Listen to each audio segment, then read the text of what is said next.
Well, good afternoon, everybody. My name is Emily Yeiser-Stepp. I'm the Director of the Farm Animal Care Program, and we are pleased to have you joining us here today for our Merck Dairy Care and Farm webinar series on pain mitigation.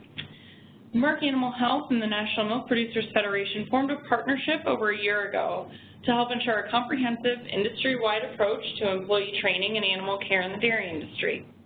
Through the partnership, dairy producers across the country have access to tools, resources, and workshops available through the Merck Animal Health Dairy Care Initiative, an extension of the Dairy Care 365 Animal Handling Training Program. This webinar series further builds upon the strong partnership that has been forged in support of the significant effort of dairy producers to continuously improve the care and handling of their animals. This is one of 10 webinars that will cover various animal care topics, which are designed to help farmers meet the new requirements of Farm Version 3.0. The live webinars will also be recorded and hosted on the farm website for viewing later, along with the Merck Animal Health Dairy Care 365 Animal Handling Video Training modules. The Dairy Care Initiative was designed to complement the farm program and helps producers meet farm requirements, including creating a cow care agreement, developing written standard operating procedures, and providing employee training. The Dairy Care Initiative was developed to help dairy farmers provide the best animal care by maintaining sound policies, hiring the right people, and making sure that they are properly trained. Since its creation, over 50 workshops have been held in 23 states to help dairy farmers and their veterinarians tailor the dairy care materials for their farms.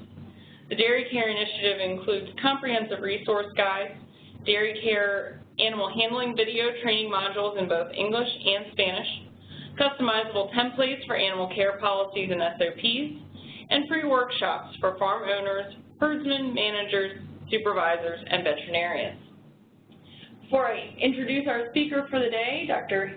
Hans Kudzi, just want to remind you all that if you have questions throughout the webinar, we will be taking all of those questions in a typed format at the bottom right-hand part of your screen, or in the upper right-hand corner, there's a Q&A box with a question mark.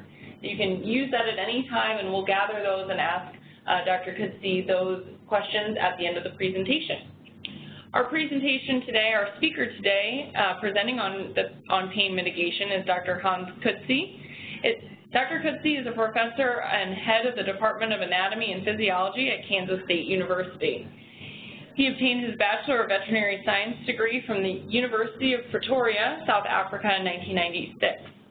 After graduation, he worked for 4 years in a mixed animal practice in Northern Ireland, followed by 2 years in pharmaceutical research and development at Norbrook Laboratories Limited.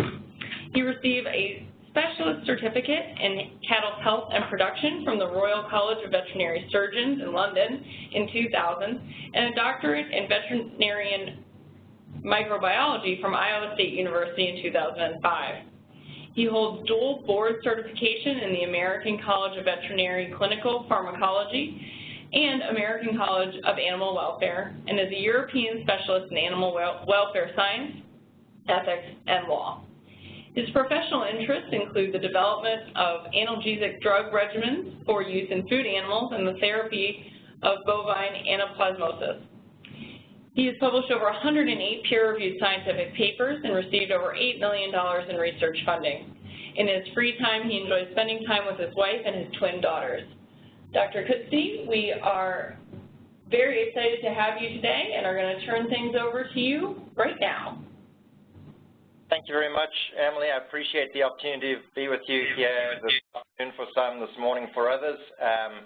Just a word of warning, I'm battling a bit of a head cold at the moment, and so my apologies if I lose my voice. I have to take a sip of water halfway through this, but hopefully my voice will hold throughout. So I'm very excited today to be able to visit with you on the topic of pain mitigation in dairy cattle. It's an area that my research group has been very active in for the last 10 years or so. And recently we've been focusing on the development of analgesic drug strategies for especially use in dairy calves at the time of dehorning and castration.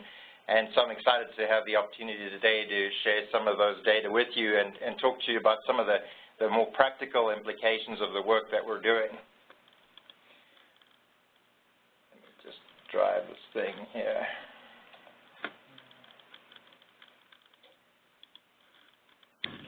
Hi, Dr. Cussy. If you'll hover over that green bar at the top of your screen, and you'll see that a smaller there we go. navigation will pop up. There we go. I've got you now. Thank you.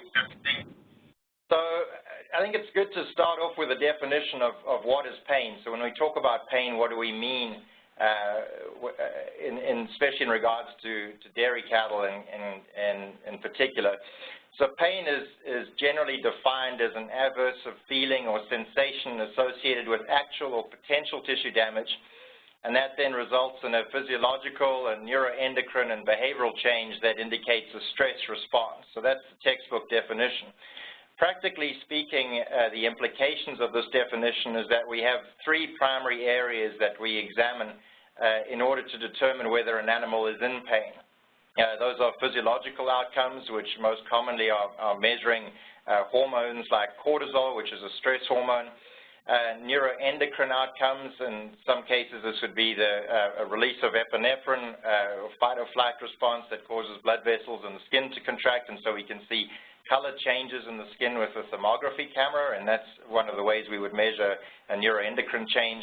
And then behavioral responses or behavioral changes, and those are some of the more common that have been examined in the published literature in terms of determining whether an animal is in pain or not. But this has been a significant challenge for us in farm animals. Farm animals traditionally mask signs of pain, and it can be very difficult to determine whether an animal is in pain or not, even though it's generally recognized that animals do experience pain, especially at the time of dehorning and castration. It's generally accepted that is the case, but it can be quite difficult to measure that pain using some of these endpoints. So why is pain management important? Increasingly in the past few years, we've noticed that this is an area of emphasis, especially amongst consumers. Probably need to tell anybody on this call that many of our consumers have become more detached from production agriculture than at any time in our history.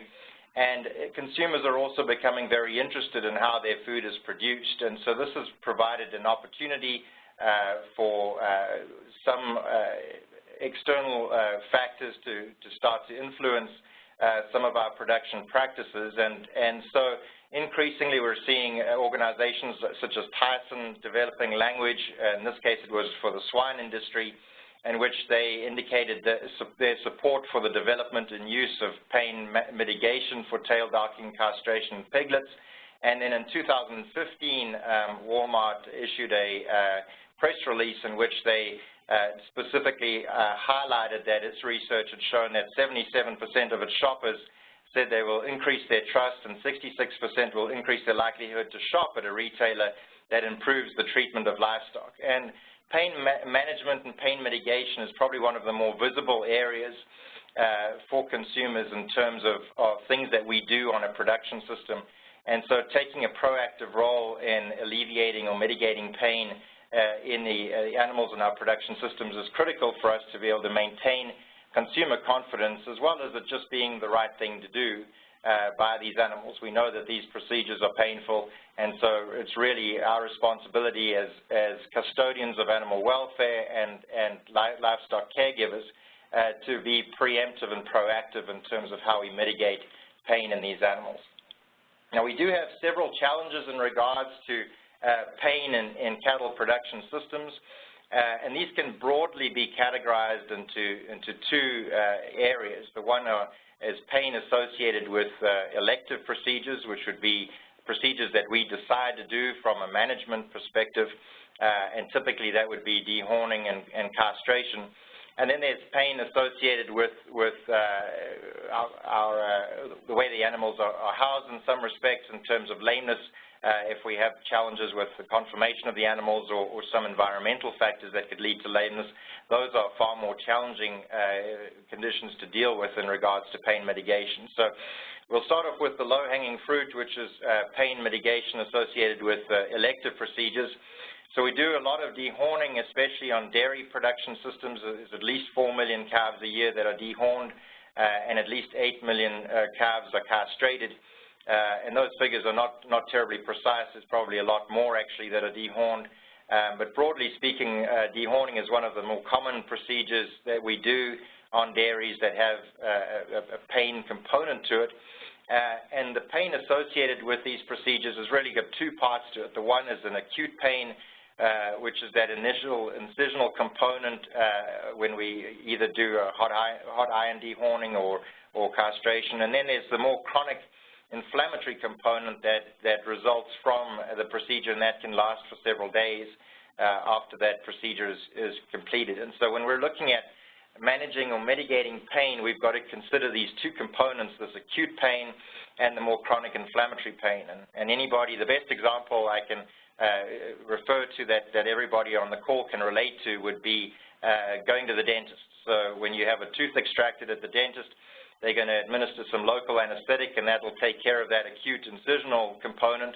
But usually 3 or 4 hours after that procedure is completed, the local anesthetic starts to wear off, and you get that dull, sort of numbing sensation or chronic pain, inflammatory pain sensation at that extraction site, and that's typically where you'll take something like ibuprofen to alleviate that more chronic inflammatory pain. And so when we're looking at dehorning and castration, we clearly recognize that these two components are present, and we need to consider both of those components when we're providing pain mitigation. Research has demonstrated that both of these components are very responsive to preemptive analgesia, so either using a local anesthetic, typically we would recommend providing that along with a long-acting non-steroidal anti-inflammatory drug, and those do a very nice job of alleviating the stress response in these animals. But some more dated research that we had done probably 6 or 7 years ago, we found that only 1 in 5 veterinarians actually reported using preemptive analgesia, and that's a number that's probably changed here in the last few years as this topic has gained some prominence. But we are not seeing as many folks providing preemptive analgesia as what we would like to see, certainly in terms of meeting our obligations to these animals from an animal welfare perspective.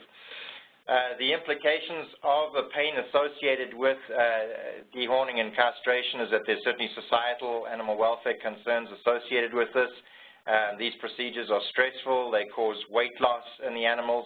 And if we wait too long, especially in regards to castration, and we castrate these animals when they're older, these animals tend to develop conditions like bovine respiratory disease far more readily when they're castrated as older calves than when they're castrated as younger calves. And so the take-home message from that is obviously we want to do these procedures as early as possible for these animals. So the second type of pain that we struggle with is pain associated with livestock management and production diseases, and lameness is probably the most common one that we encounter in dairy production systems. And lameness will affect about 1 million dairy cows in the U.S. at any one time, and our challenge with lameness is that it results in pain hypersensitivity. And essentially pain hypersensitivity has two components to it. One is called hyperalgesia, which is essentially an exaggerated response to a painful stimulus, and then allodynia, which is a pain resulting from a normally innocuous stimulus.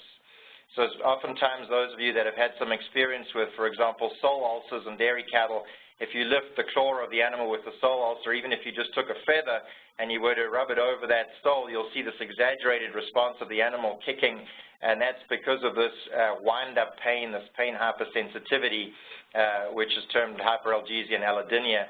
And our challenge with that is that it's very refractory to the use of non-steroidal anti-inflammatory drugs, so drugs that typically we would use like ibuprofen in humans, something like aspirin or flunixin in dairy cattle. Animals that are lame will respond very poorly to these compounds, and so this hyperalgesia can also persist for up to 28 days after that lesion is resolved, and so these conditions can be very, very challenging from the perspective of pain management. So again, the implications of this type of pain is that there's societal animal welfare concerns, there's also lost production, reproductive failure, mastitis, and culling, and so it's really our responsibility to be able to try to mitigate the impact of these types of painful conditions as much as possible in these animals, but it is very challenging because these conditions do not respond to our pain relief drugs as well as we would like. So basically why everybody's joined us here this afternoon is to talk about what we can do to minimize pain on dairy farms. And so there was a paper published in 2012 that summarizes this very well, and what they did was adopted what they called the 3 S's approach, which the S's stand for suppress, substitute, and soothe.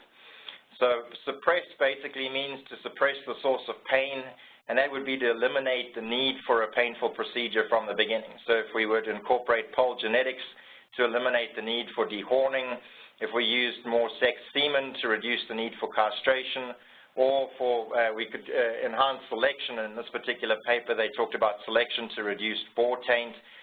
From a dairy perspective, we would select maybe to reduce the incidence of lameness or to improve temperament in the dairy cattle under our care. All of those could potentially benefit the animal by suppressing the need for that painful procedure or negating the need for that painful procedure, and so we would suppress the source of pain. The second S would be to substitute with a less painful alternative. And so this would be involving the optimizing of the timing of painful procedures, and I've already talked about that in regards to castration. The science supports that castrating animals at a very young age tends to be less stressful on the animal than waiting until they're older. And there's also some data to suggest that paste dehorning as opposed to hot iron dehorning may be less painful if done early on in the animal's life, although there are some conflicting reports in that area and still some studies that are ongoing looking at the impact of paste versus hot iron dehorning. But certainly the acute incisional phase of the pain response is mitigated in paste dehorning cases compared with hot iron dehorning, and so that might be an optimization that we could do to substitute with a less painful alternative. And then finally, the third S is to soothe with an analgesic drug, and we'll talk about that in a lot more detail as this presentation progresses. So some of the practical implications or the practical ways in which we could implement these 3 S's. This is a flow chart that was developed in conjunction with Dr. Jennifer Walker, who's at Dean Foods. Jennifer and I recently published a chapter together in an upcoming edition of Large Dairy Herd Management, which should be published later this year. But in developing that chapter, we came up with this flow chart. And as we consider painful conditions on dairy operations, whether they're elective procedures or whether they're painful conditions that exist because of management or disease, I think it's important to work through this flow chart in terms of coming up with an approach to how we would implement these 3 S's practically in a dairy production system. So the overarching question in everything that we do on the dairy in regards to painful procedures would be, is there scientific evidence that the procedure is necessary to promote the welfare of the cow or the calf or other cattle in the herd or the people involved in working with the cattle? And very often we know for procedures like dehorning and castration that there is a scientifically justifiable reason why we perform those procedures. They do reduce the risk of injury to both the animals and the caregivers. And so it's critical as we consider the context of these painful procedures that we work through this flow chart. And the first thing that we would think about is there a way that that procedure can be avoided? For example, should we start incorporating pole genetics into our dairy herds to reduce the need for dehorning? If there is a way we can do that, we should certainly walk towards eliminating the need for procedures. But in many cases, it's not practical or not currently feasible for us to be able to do that. And so then we'll move to the next part of the flow chart, which is the substitute. Is there a method that causes less pain or no pain? So would we switch from something like hot iron dehorning to paste dehorning if we can do it early enough in these calves that it reduces the stress on those animals? If we can do that, we should certainly consider it. And if there is a substitute, our recommendation is to work with the veterinarian of record to develop a practice or a protocol that will minimize the pain and also manage any risk to food safety. And that is especially important when we talk about the next bullet, which would be Soothe, which is where we would use an analgesic drug. So if there's no substitute and no easy way to suppress the source of pain, we would then look at providing an analgesic to mitigate that pain. And if there are options to do that, again, our recommendation is to work with a veterinarian of record to develop a practice that will minimize the pain or manage the risk, or manage that risk of food safety. And then finally, we've also got social acceptance on here. And so many of the procedures we currently perform may not be socially acceptable. One example there is tail docking. And so if the procedure is not likely to be socially acceptable, again, we should work towards ways of eliminating the need for that procedure in the long term, but in the short term, working with a veterinarian to minimize that pain or manage any risk associated with food safety. So recently, Diane Spurlock, who's at Iowa State University, along with a grad student of mine at the time, Matt Stark, and I published a paper in Journal of Dairy Science in which we explored various scenarios for incorporating pole genetics into dairy cattle breeding programs and the impact that that practice may have on the overall herd genetic merit. And so Diane had developed these 3 different scenarios where you would mate different percentages of the herd to polled bulls either randomly or preferentially, or you would mate all the horn cows to polled bulls and all homozygously polled cows to horn bulls. And the goal of this paper was to try to determine what the impact of those strategies would be on the overall herd genetic merits, because that's obviously a great area of focus for our dairy producers in terms of ensuring that the inclusion of bull genetics doesn't have a negative impact on herd profitability. And so what we came up with is these are the various scenarios that we described, and basically we concluded that the meaningful introduction of poll genetics into the U.S. dairy herd with the currently available resources would take about 10 years. Now, since we've published this, there's been some research done in gene editing where a group has demonstrated they can edit the genome and remove the horn component of the genome, and this might accelerate the process or the progress towards the introduction of poll genetics. But overall, the negative impact on net merit with the currently available resources would be greater in Holstein herds, between 10 and 25% impact, than in Jersey herds, which is less than 10% impact. So currently, this is a far more feasible strategy in Jersey cattle than it is in Holstein cattle because of the tightness of the genetic merit of the bulls that are out there compared with the Holstein herds. So there certainly is a prospect for doing this. It's going to be a longer-term process. It's going to take some time to develop. But there are certainly options here for producers to start considering at this point in time, proactively looking for opportunities to include poll genetics into their herds. The other option would be the use of sexed semen to reduce the number of castrations. We do know that with sexed semen, the conception rates tend to be lower than with conventional semen. However, there was a very interesting paper published by Dr. Barry Bradford in collaboration with others in PLOS ONE, in which they demonstrated that cows that were carrying heifer calves produced more milk than cows that were carrying bull calves. And so even though you would have the reduced conception rates with using sexed semen, the fact that production was greater in the animals that were carrying heifer calves compared with bull calves would offset some of the negative impact or negative effects of the reduced conception rates of using sexed semen. And that was published in an abstract at Animal Science meeting in 2014, that you can actually be ahead with this improved milk production in these animals because they're carrying heifers as opposed to bulls. So again, another area where we could try to reduce the number of painful procedures. Substitution with a less painful method. This could be dehorning and castration at the earliest age practicable, paste versus hot iron dehorning, freeze branding instead of hot iron branding, and then practices such as low-stress cattle handling techniques, or potentially ways in which we could try to substitute with a less painful method. But ultimately, what we'll focus on now through the rest of this presentation will be strategies in which we could actually alleviate pain using analgesic drugs. And this has been an area that my research group has focused on, and I'm pleased to be able to share with you some of those results. So the first thing we should talk about is that pain management in cattle is challenging, and I've already mentioned that pain recognition is very difficult in livestock species because they're stoic species, they're prey animals, and so they don't tend to show signs of pain very readily. The second issue that we have is that currently in the United States there are no compounds that are specifically labeled for pain management in cattle. So you might say to me, well, I have aspirin and I have flunixin. And both of those compounds are fairly unique in that they don't specifically carry a label claim for pain management that's been approved by the US FDA. In the case of flunixin, flunixin is approved as an antipyretic or an anti-inflammatory drug. In other words, it reduces fever.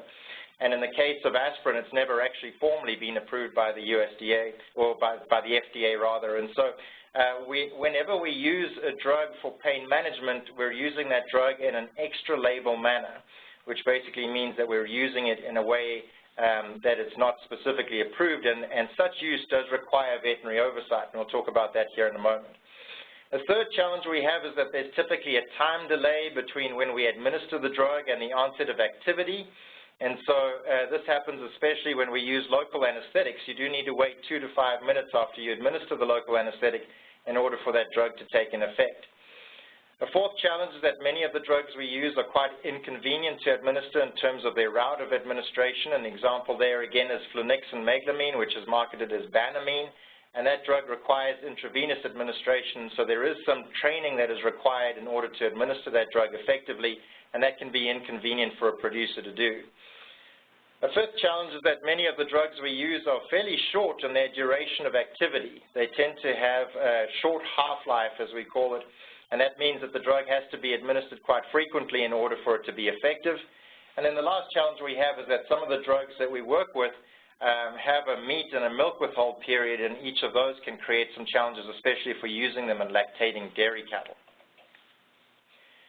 So as I've mentioned, there are currently no drugs that are specifically approved for use in food animal, and so that doesn't mean that we can't use drugs for pain relief. It just means that when we do use them, we're using them in an extra label manner, and that constitutes extra label drug use, or ELDU. And so that use is governed by a piece of legislation called AMDUCA, which is the Animal Medicinal Drug Use Clarification Act. And under AMDUCA, extra label drug use is only permitted by or under the supervision of a veterinarian. So you do need a veterinary client-patient relationship or veterinary oversight in order to use a drug for pain relief.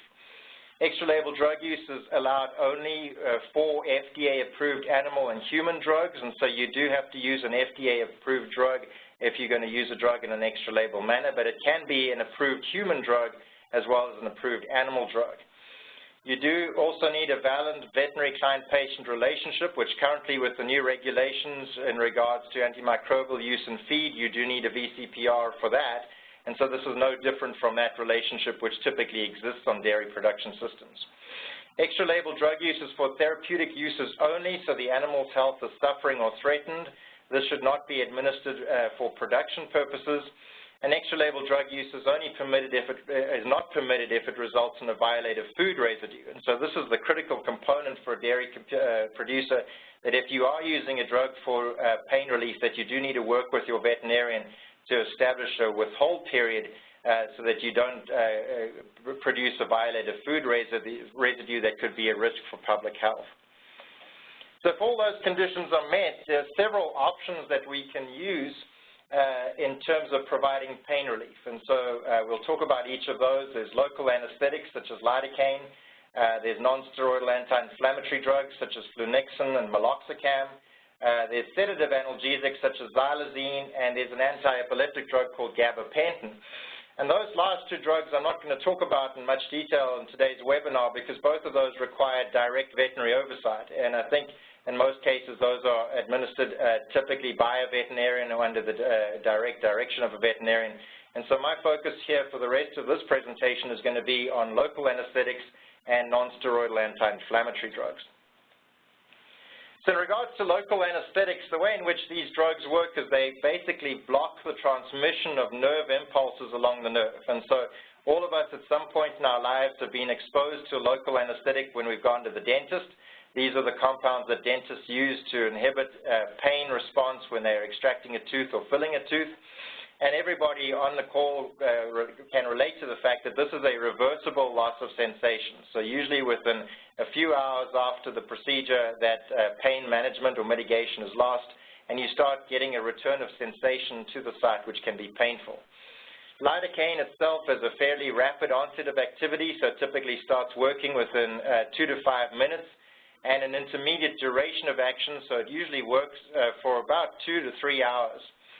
And when we administer lidocaine, we administer typically 5 to 10 cc's or 5 to 10 mils, and that's usually halfway between the horn and the eye, immediately under the frontal ridge. And we typically use a 1-inch needle in doing so, and that gets us at the right depth in order to be able to block that nerve. And so you can see on the screen here, here's a skull of a cow, there's the horn, and there's the eye.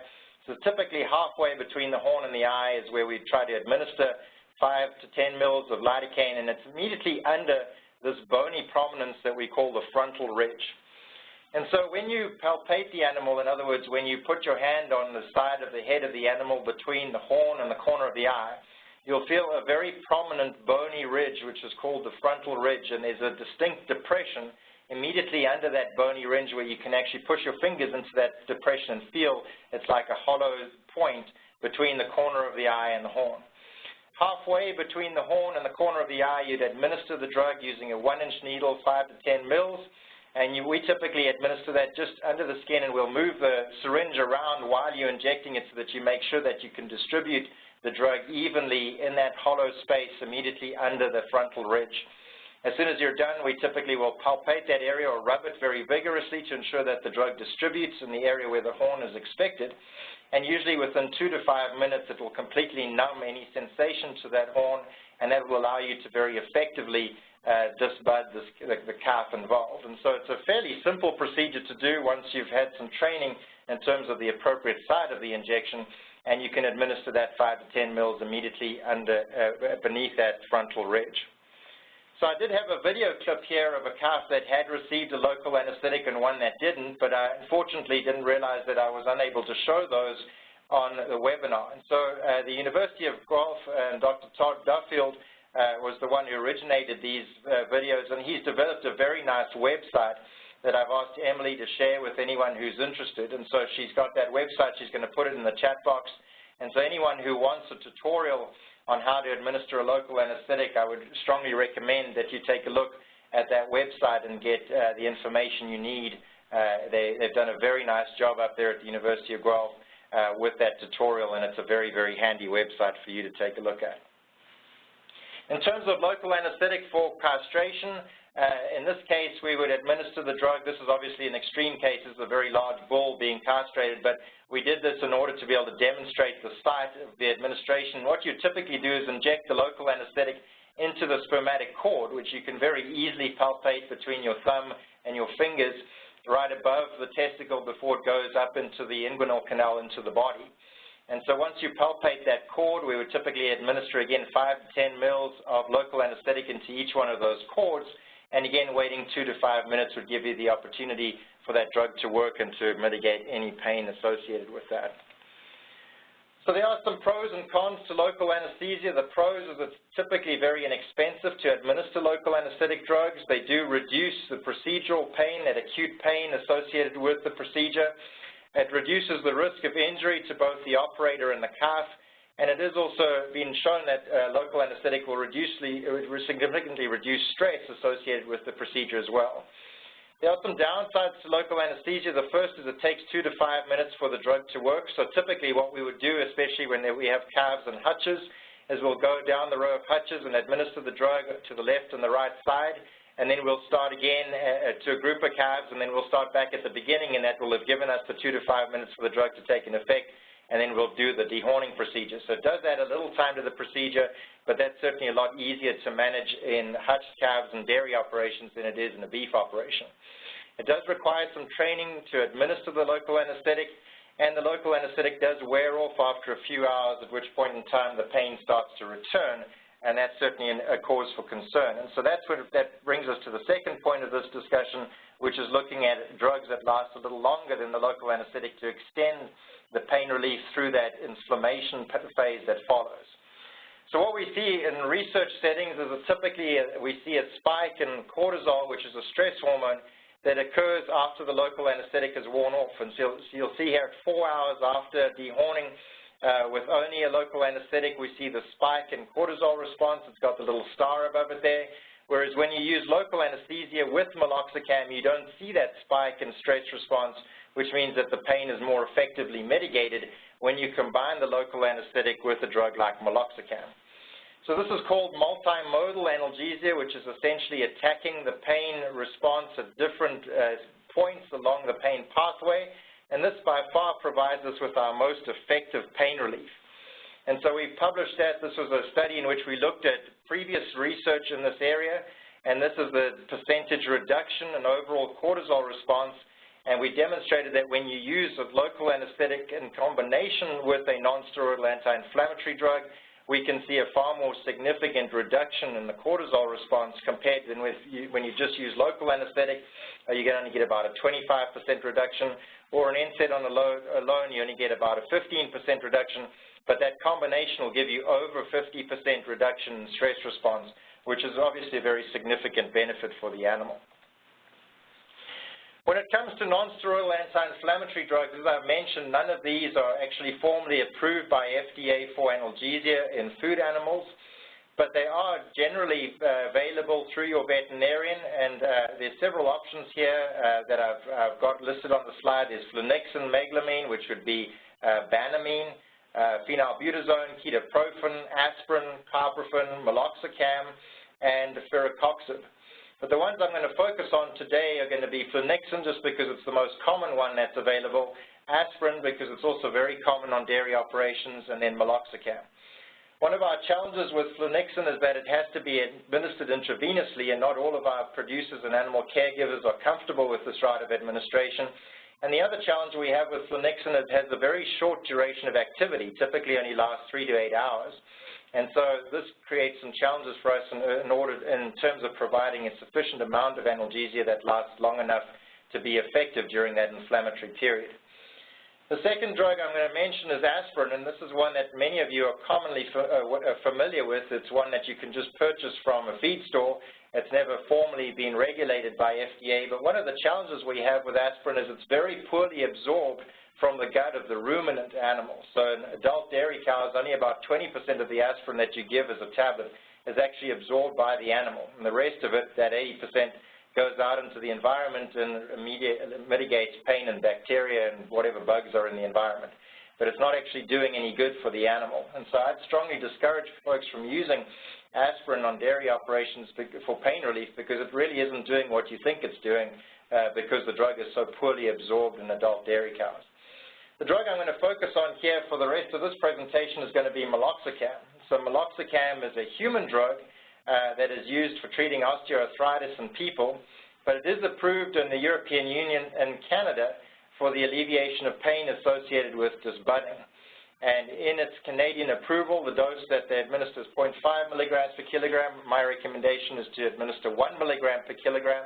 And it's typically sold as 15 milligram tablets, and so for your average calf, you're going to administer 3 of these 15 milligram human tablets orally at the time of the disbudding procedure.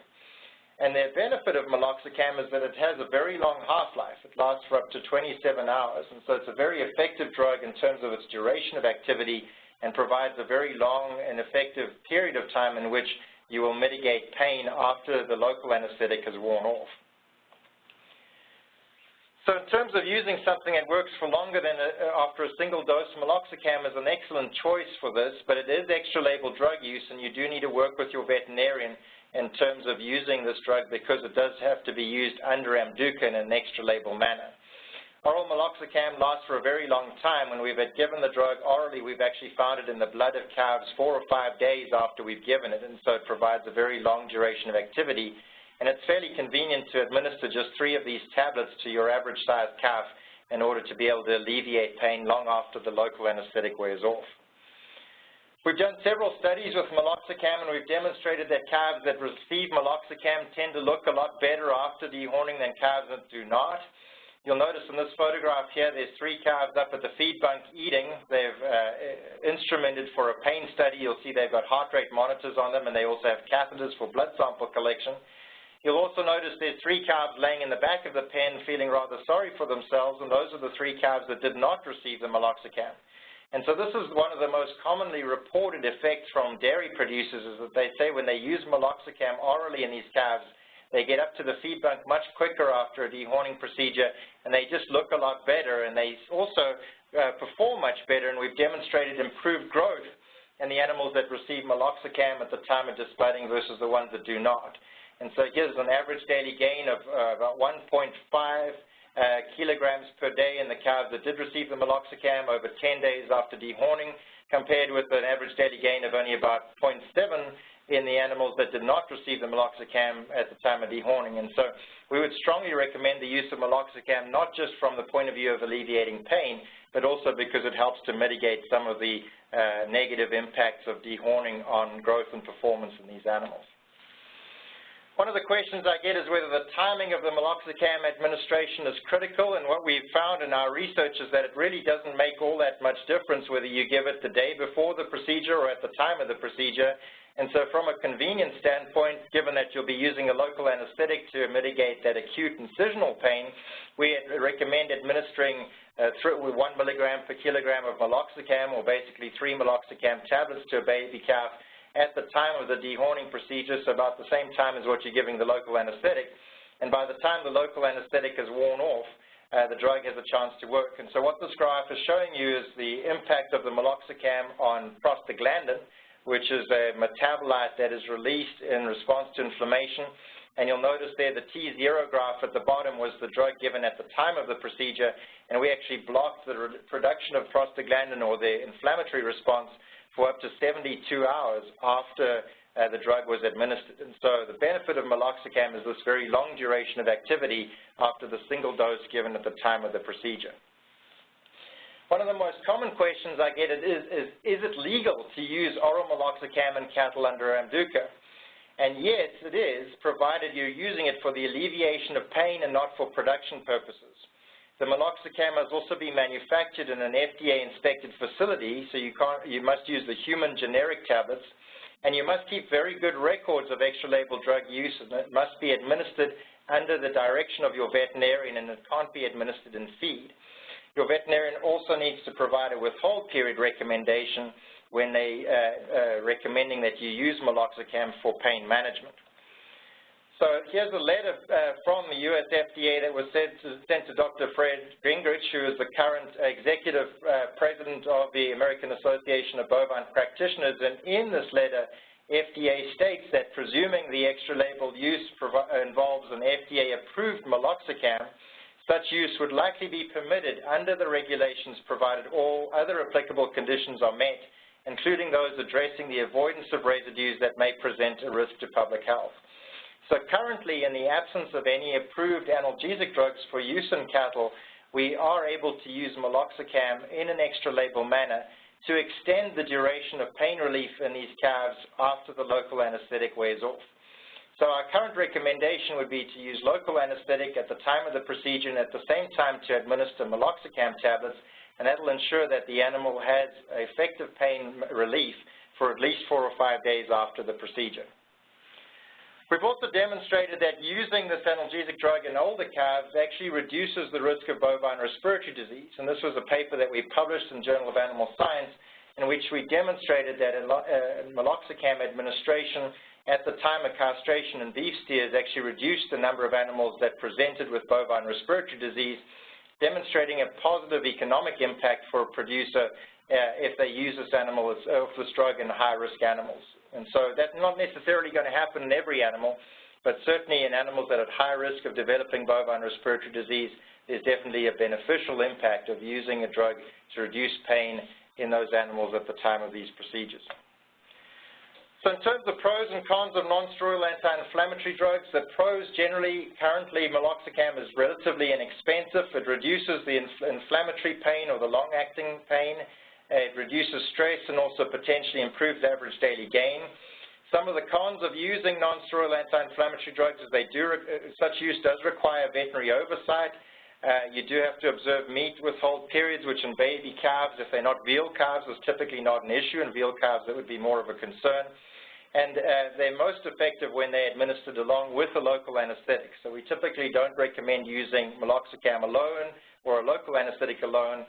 We like to recommend using the two of those in combination. So to finish up here, I have a few minutes left. I just wanted to run you through some specific examples of painful conditions on dairy farms where these three S's or the three S's approach might be applied. So one of those would be tail docking. I've already mentioned there's really no scientific evidence to support this practice. There's no effect on limiting the spread of disease, no improvement to udder hygiene, but it does cause pain. So trimming the switch is an alternative and a very viable alternative to tail docking. So our solution would be to improve management practices and to find a balance between cow comfort and managing cow cleanliness. And so we don't recommend currently using tail docking as a management procedure. Dehorning we've talked about extensively. You can certainly suppress using pole genetics. You can substitute using caustic paste or less painful procedures. You can soothe with a local and systemic anti-inflammatory and analgesic drug, and work towards incorporating these pole genetics long-term, but using local anesthetics and systemic analgesics in the short term when performing this procedure. Castration, very much the same as with dehorning, using semen in this case to reduce the need for the procedure could be a win-win with improved milk production and an increase in the number of heifers. You could substitute with immunocastration if it's practical. There currently isn't really a vaccine option here, but castrating at the earliest age possible is the best approach. And then soothing using a local or systemic anti-inflammatory and analgesic, as we've discussed, would be another option. Some resistance, obviously, from a social acceptance standpoint, but incorporating sex semen, immunocastration, and early or castration in this case are ways of getting past some of these challenges. Branding, if it has to be done on an individual basis, freeze branding has been shown to be less stressful than hot iron branding, but still causes pain. Ear tags or RFID tracking might be preferable to branding, but in some states where it's a requirement or a legal requirement, there's no way around it. But there's some data to suggest that analgesia might be appropriate here, but it's not as effective certainly than it is in some other instances because it's a long duration of pain, and so avoiding the procedure would be preferred. Extra teat removal, often this is performed at the same time as dehorning. And so the analgesia you provide at the time of dehorning will also take care of some of the pain that might be associated with extra teat removal. You can certainly try to suppress the pain by selecting against extra teats, or you could do it as early as possible so it's less invasive and less painful for the animals. But this is an area where there hasn't been a lot of research, and certainly one where some additional research is necessary. Teat amputation, cord or dry off, again, necessity depends on the production system. You can try to avoid the need for this procedure by improved udder health. Culling and quarter milking could be a substitute. There's really no data on the use of analgesic drugs, but we would expect that non-steroidal anti-inflammatory drugs would mitigate some of the pain associated with teat amputation. There's very minimal awareness amongst consumers of this procedure, but certainly something that we'd recommend you would use pain management for as well. And then surgery also, again, trying to suppress that pain through the development of prevention strategies, culling or euthanizing as an alternative to trying to treat these animals might be beneficial. Using local anesthetics and analgesics would be recommended. And then, again, in terms of a solution, prevention would be paramount, but treatment and follow-up with analgesic drugs would be recommended. And then enucleation, similar to what we've talked about as well, there is opportunities to try to prevent this through the provision of shade or through genetic selection. Early culling of animals would reduce the duration of pain that they experience, and if you do decide to do surgery, the use of an appropriate analgesic drug would be recommended. And then finally, abdominal surgery such as DAs and C-sections, they are necessary. We could try to avoid them with size selection or through management practices. We could substitute through roll and toggle procedures or through euthanasia. Multimodal analgesia would be preferred if you are going to do surgery to the abdomen, so you're going to use both an NSAID and local anesthetics. And some of the ways in which you can resolve some of these issues would be through prevention, ensuring fitness to travel, and then providing pain mitigation. So that's a summary of all the things that we've talked about that I'd be delighted if you'd have an opportunity to review. That's a review slide for your benefit. And the short answer really, or the conclusion of this presentation, is that analgesia may certainly be less challenging and more profitable than what you might think, and I would strongly recommend that folks on this webinar would take the opportunity to review some of this information, discuss the options with your veterinarian, and then develop a proactive protocol for implementing some of these strategies to reduce pain on the farm. I'd like to acknowledge research support that we received from the USDA, the National Institute of Food and Agriculture. We've had 2 grants funded through that mechanism. And I'd also like to acknowledge support that we've received from the American Association of Bovine Practitioners Foundation, who supported a lot of the meloxicam work. And I'd be happy to take any questions that you might have now or by email after you've had a chance to review some of this material. If there are any questions that come up, please drop me an email. I'd be more than happy to visit with you about some of the things that we've talked about. So I think we have enough questions, and so I'd be happy to take any of those. Yeah, excellent. Thanks, Dr. Coetzee. For those of you on the call, please feel free to submit questions down in the Q&A box down in your lower right-hand corner of your screen. If you want to do that now, we will be happy to take those. Additionally, you can also submit questions by clicking on the Q&A button, the blue button at the top of your screen.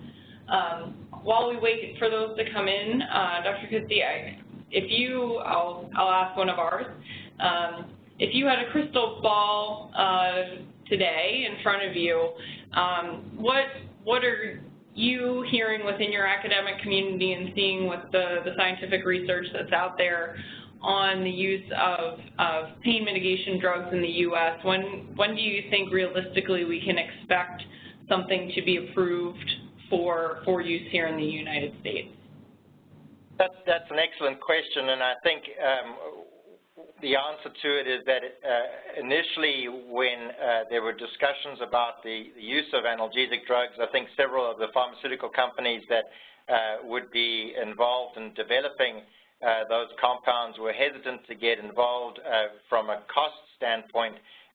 They didn't necessarily want to expend the resources to develop those compounds. In addition, the FDA had created some challenges for us too, in that they have a guidance document in which they require the use of validated methods of pain assessment in order to get one of these drugs approved. And so we've really wrestled with this as researchers over the past 5 years or so, is identifying these validated methods of pain assessment that would allow companies who have an interest in developing compounds in this area to be able to get an approval. And I think on the research side, we've certainly made a significant progress in that area, and I think we have some endpoints that would be acceptable to FDA. I think we're now in a situation where we're hoping that some of our industry partners would identify compounds in their that they have in their treasure chest as such that could potentially be very effective for use in baby calves, easy to administer, and have a long duration of activity, and that we're hoping that we would have an opportunity to partner with them to be able to address some of the FDA's concerns about effectiveness, and that would help us to bring a drug to market. In terms of timeline, I think with the amount of societal pressure that we're seeing in this area and the amount of discussions that we have with some of our larger retailers, in regards to the need for these types of drugs, I think 5 years would be a reasonable timeline before we would have a drug approved. It may be shorter than that, hopefully not longer than that. But I think the industry is also proactive about aspects such as poll genetics, and that may actually negate some of the need that we have for these analgesic drugs, and that could be helpful too. Great. We've got a few other questions that have come in. And I think you addressed it earlier, but maybe just to reiterate, do pain drugs require a prescription from a veterinarian in addition to veterinary oversight? So I think maybe what the crux of the question is A, do they require a question, and B, does the veterinarian of record or listed on the VCPR, do they need to administer those pain drugs as they are administered in the U.S.? So the veterinarian themselves do not have to administer the drugs. They can provide the drug to the producer to administer, but there is some paperwork involved in extra-label drug use that the veterinarians have to comply with, and those are very similar to some of the paperwork that's required for the Veterinary Feed Directive. Not the same, but similar in terms of knowing which groups of animals are receiving the drug and also ensuring that the drug is correctly labeled. We run into some challenges where we have milk inspectors or FDA inspectors on dairy production systems that find meloxicam tablets where the tablets are not appropriately labeled. And so it's critical to ensure that the veterinarians are labeling the drug for pain relief and not for use in downer cows or not for an ancillary therapy for respiratory disease. Those are both considered inappropriate uses of the drug. But if the drug is specifically labeled for pain relief, there should be no issues, and as I mentioned, FDA has provided that correspondence in saying that they would see no obstacles to using meloxicam in an extra-label manner, provided these extra-label drug use requirements are met. And so it does require that relationship to exist between the dairy practitioner and the dairy producer. Great, thank you. Another one's come in. With the use of generic human meloxicam, do veterinarians need to put a label on the bottle? Any necessary extra labels for human drugs for animal use? Absolutely, yes. So the veterinarian does need to put their label on the bottle in which they specify that this is a drug that is used in an extra-label manner for pain relief, but that use is permitted under AMDUCA, the Animal Medicinal Drug Use Clarification Act. We would also suggest that they provide a withdrawal period recommendation. Currently, that can be obtained from the Food Animal Residue Avoidance Data Bank, or FARAD, and we've done some research in this area and demonstrated that a 21-day meat withhold period is appropriate when using the drug in baby calves. But we would ask that veterinarians also specify that on the label that they put on the bottle. And then it's critical to ensure that that bottle label states that this is for pain management associated with dehorning or castration or whatever the indication may be that the veterinarian has deemed appropriate. But provided that label is specific in that the drug is being used for pain management and provides information in terms of what the dose, the route, and duration frequency is, and is also specific about what the withdrawal period would be, there should be no concerns about the extra-label use of the drug. Great. Another question's come in. Extra-label drug use is not allowed in feed. We are administering meloxicam in milk. Is this prohibited? That's an excellent question. We have, in our research, administered meloxicam in milk. One of the challenges that we have with that is that it's very insoluble, and so it tends to precipitate and tends to sink to the bottom of the milk bucket when you're administering it in that way, unless you're administering it for the And so that is a concern that the animal may not be receiving the drug. In regards to ELDU regulations, they are specific that ELDU in feed is not permitted, but there have been conversations, we have just had discussions with FDA where on an individual animal basis, if we're providing the medication in feed, whether they would consider that to be permissible because we're not compounding it into the milk replacer. We're not providing a medicated milk replacer. We're administering the drug to an individual animal, but we're administering it in the milk replacer. And there does seem to be some flexibility in terms of that application, and that has been described in the published literature. There was a FARAD digest that was published from the group at North Carolina State in which they indicated that FDA may have some flexibility in terms of individual animal administration, but they will not allow you to compound the drug in the milk replacer for mass administration. So it has to be on an individual animal basis. My preference would be for the drug to be administered as the tablets in a gelatin bolus capsule. So you can get these little gelatin capsules. You can put 3 tablets in them and just administer it with a bowling gun. But in certain operations where the only way in which they can administer the drug is individually in the milk, I think there is some flexibility there, but I certainly wouldn't want to test those regulations too heavily. My preference would be for the gelatin bolus capsule to be used. Great. I guess one last question. It looks like there's one more here that we'll take. In turn, you'd spoken earlier on the livestock management aspect of pain mitigation around lameness and mastitis and some of the more common painful aspects of a cow's life that may or may not occur depending on the management system. What is your recommendation from maybe for those two examples specifically of management things that can help address the pain, but also then on the medicinal side, what your recommendation is, since they are potentially more ongoing painful life occurrences to the cow? That's an excellent question, certainly something that we wrestle with. I think in regards to lameness, I think corrective hoof trimming is an excellent strategy that dairy producers can use to assist in alleviating some of the pain in these animals, at least in the long term. There's some short-term pain associated with the hoof trimming, but in the longer term, if we can correct the shape of that hoof or correct any conformational challenges, that can certainly assist those animals. The use of blocks on the healthy claw is an excellent strategy for alleviating some of the pain associated with lameness. If we can get the weight off the affected claw, that can certainly assist.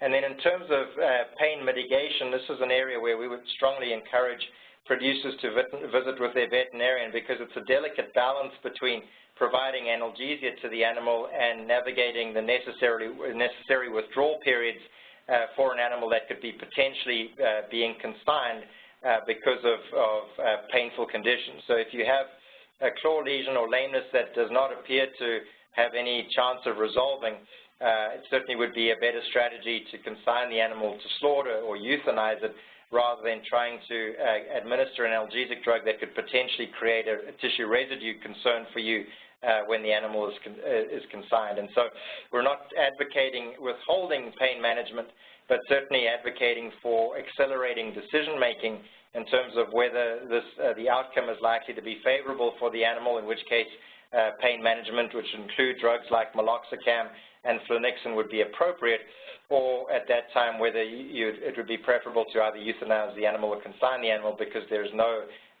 potential for a favorable outcome for the animal. So when we're using meloxicam in dairy cattle, again, the concern here is residues, and so I would recommend working with a dairy practitioner, a veterinarian, in terms of determining those withhold periods. But typically, we would recommend a 5-day withhold period for milk is appropriate when using meloxicam, but maybe longer if you're giving more doses, and then a 21-day meat withhold period would probably be appropriate as well. But certainly it's more involved when you've got an animal that is potentially a risk in terms of the food supply and residues, and those conversations with the veterinarian become even more important in those instances. Great, thank you. Well, I think we are up against our time, so I'd just like to thank you again, Dr. Casti, for your insight on this. This is a continual conversation that our industry is having and needed some additional resources and training on, and I think you did an excellent job, so thank you so much. Just as a reminder, I'm going to take the control back here for a second. Just as a reminder, for our webinar series next week, we will be having another webinar titled Preparing for the Unexpected. Rick Jackson from Merck Animal Health will be discussing emergency preparedness and certain aspects around biosecurity that lumps into that greater unexpected preparation. So please be sure to join us at the same time here next Thursday, January 26th. Again, if you'd like to see these webinar series, all the recordings of the series are housed on the farm website under the Merck Webinars tab, or if you go directly to the bit.ly/Merck Webinars, you can find those all there. Also, just a reminder that all the dairy care training resources can also be found at the dairycare365.com website. It just requires a login, and then you get access to all of the information free of charge. Again, reminder to connect with us on the Farm Program social media pages. We're on Twitter, Facebook, and Instagram, so if you have positive dairy stories to tell, related to effective pain management, as Dr. Kutsi shared today, or other positive dairy stories, we'd love to have you tag us in any of those channels. So with that, I'll again thank our presenter, Dr. Kutsi. Again, excellent presentation, and thank you all participants for joining us today, and we look forward to seeing you all back on next week. Have a great rest of your week, all. Thank you. Bye-bye. Thank you. Bye-bye.